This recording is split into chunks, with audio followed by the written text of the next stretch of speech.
कहानी का शीर्षक जब मुझे टाइफाइड हुआ था। इस कहानी में आप लोग जानिएगा कि कैसे कैसे मैं अपने शरीर से लड़ी हूँ। मैं जब क्लास 8 में चली गई, स्कूल मुझे जाना अच्छा नहीं लगता था क्योंकि आरपी के वजह से स्कूल में कोई मेरे से दोस्ती नहीं करता था और वैसे भी इसलिए मुझे बोरियत ज़्यादा होता था, इसलिए मैं स्कूल नहीं जाना चाहती थी क्योंकि एक अलग व्यवहार जो मेरे साथ किया जा रहा था। पर फिर भी मैं अपनी स्टडी कंप्लीट करने के लिए जैसे तैसे करके स्कूल जाती थी। हाँ, बहुत बोरिंग लगता था, पर फिर भी कैसे भी करके मुझे ये मैनेज करना था। सारे स्टूडेंट्स और टीचर्स क्लास में हैं, पर मेरी किसी से बातचीत नहीं है। मैं अकेली अकेली बैठी हूँ और बहुत ज़्यादा अकेला फील करती रही, जिस वजह से मेरा मेन रीज़न था बीमार पड़ने का। इसी के लिए मैं भयंकर बीमार पड़ गई। लोग अगर किसी से मिलेंगे नहीं, जुलेंगे नहीं, अकेला फील करेंगे, अच्छा नहीं फील करेंगे, तो आप समझ सकते हैं कि उस पर क्या बीत रही होगी। इन सभी में दुर्गा पूजा की छुट्टियां स्टार्ट हो जाती है। नवरात्र के पहले दिन से मुझे फीवर आना स्टार्ट हो जाता है, जिसकी वजह से मैं कहीं ना घूम पाती हूँ, ना कुछ बढ़िया खा पाती हूँ। मैं पूजा को एंजॉय ही नहीं कर पाती हूँ। ऐसे में पापा भी अचानक एक दिन 2 बजे रात को फीवर करने लगते हैं। मैं भी बीमार पड़ी थी। नींद से जाग कर पूछी, पापा आप अचानक काँप क्यों रहे हो? मैं खुद बीमार थी, इसलिए पापा का ज़्यादा ध्यान नहीं दे पाई। पापा को भी तुरंत बताना था मुझे कि बेटा मुझे भी फीवर आ रहा है। मैं ये सोच के डर गई कि अब मैं क्या करूं। मैं तो बहुत ही ज़्यादा घबरा गई। हम दोनों बाप बेटी बुखार में तप रहे हैं और अकेली माँ को ही हम लोगों को संभालना है। इसी वजह से मैं सोचती हूँ तो कैसे होगा घर मैनेज। फिर मेरे से भी ज़्यादा पापा को फीवर हो जाता है। हम बाप बेटी बिल्कुल बीमार पड़े हुए रहते हैं। मम्मी आती, हमारा टेम्परेचर देख कर जाती। मुझे और पापा को मूड स्विंग्स भी होता रहता था और बुखार के दौरान ये तो आम बात है, इसमें गुस्सा आना या इमोशनली होना बिल्कुल नॉर्मल है। इस बीच पापा को बहुत ज़्यादा गुस्सा आने लगा था और मेरा फीवर थोड़ा कम था, इस वजह से मम्मी को मेरा उतना ज़्यादा टेंशन नहीं था, पर पापा को लेके बहुत ज़्यादा टेंशन था। मेरा फीवर तो कम हो गया, फिर भी पता नहीं था कि आगे क्या होने वाला है। धीरे धीरे पापा रिकवर हो जाते हैं, पर मैं नहीं हो पाती हूँ। मुझे फीवर आते आते 17 दिन हो जाते हैं, पर मैं अभी तक सही नहीं हो पाई हूँ। इसी वजह से मैं डरने लगी थी और रिकवर होने का भी कोई आसार ना था।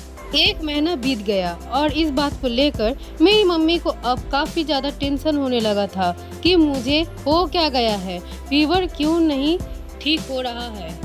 मैं कुछ खा पी नहीं रही थी और बिस्तर में बस लेटी ही रहती।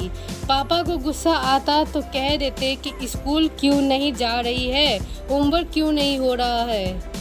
पर मुझ में इतना हिम्मत ही नहीं बचा था अब कि मैं और कोई पढ़ाई करूं।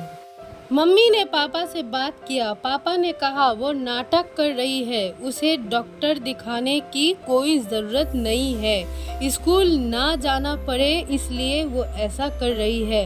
लोनलीनेस की वजह से वो हमसे झूठ बोल रही है। मुझे इस बात से काफ़ी ज़्यादा नाराज़गी है। उसने हमें सच बता दिया होता तो क्या होता।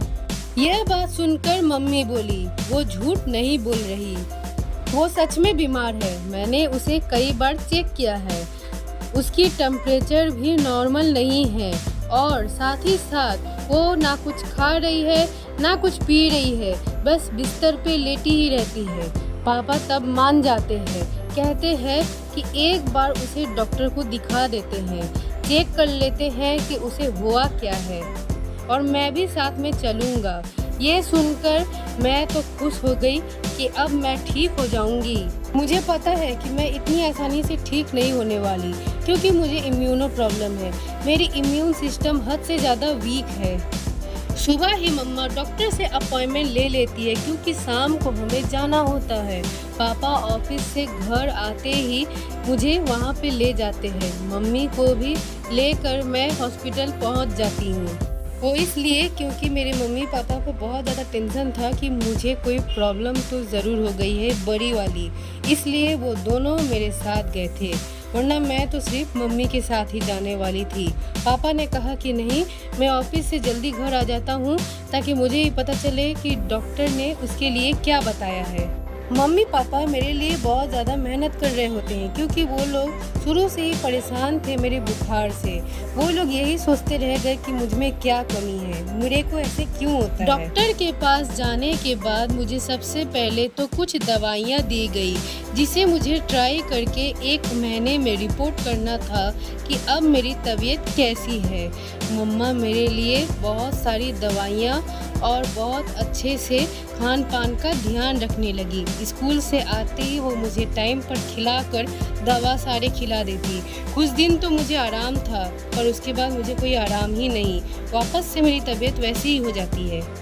मम्मी को बहुत ज़्यादा टेंशन था, इसलिए वो मुझे दोबारा डॉक्टर के पास लेकर गई। अब की बार डॉक्टर ने मुझे बहुत से टेस्ट दे दिए, जिसके बाद मम्मी ने एक एक करके सारा टेस्ट करवा दिया। सारा टेस्ट बिल्कुल नॉर्मल था, बस थोड़ी सी कमजोरी सामने आई और साथ ही में टाइफाइड निकला। फिर उसके बाद डॉक्टर ने मुझे 2-3 और एक्स्ट्रा दवाइयाँ लिख दी, जिसके बाद मुझे बिल्कुल सही फील होने लगा। उन्होंने एक टॉनिक भी दिया था जिससे मुझे शरीर में कुछ एनर्जी आए और साथ ही साथ टॉनिक खाने से मुझे धीरे धीरे खाने का भी मन करने लगा और मैं बढ़िया रिकवर कर गई। अन्य कुछ दवाइयाँ लेते लेते मैं धीरे धीरे बिल्कुल सही हो गई। जैसे ही डॉक्टर ने टाइफाइड बताया, मम्मी फुट फुट कर रोने लगी क्योंकि उनको लगा था सब कुछ नॉर्मल है, बस थोड़ी सी इम्यूनो इरेगुलरिटी का इशू है। लेकिन नहीं, यहाँ तो इस बीमारी को देखकर मेरी मम्मी बहुत ज़्यादा को ऐसा लगने लगा कि भगवान ने उनको ज़िंदगी में क्या क्या दिन दिखा दिए हैं। ये कहानी आपको कैसा लगा? Please like, share and subscribe. Bye.